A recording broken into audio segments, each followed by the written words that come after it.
Bugun duo qabul bo'ladigan ikki imkoniyatni qo'ldan boy bermang. Bu imkoniyat faqat Ramazonda bo'ladi. Juma va Ramazon duolar ijobat bo'ladigan ikki g'animat fursatdir. Juma kuni asrdan keyin duo qilish.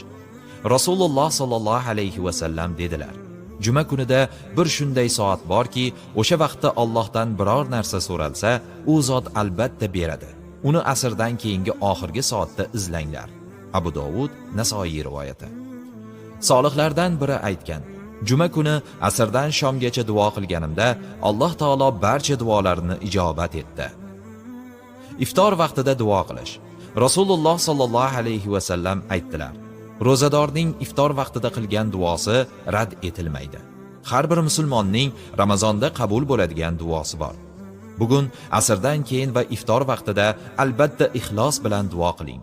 Alloh taolo barchamizning duolarimizni ijobat aylasin. Ushbu ma'lumotni yaqinlaringizga ulashishni unutmang.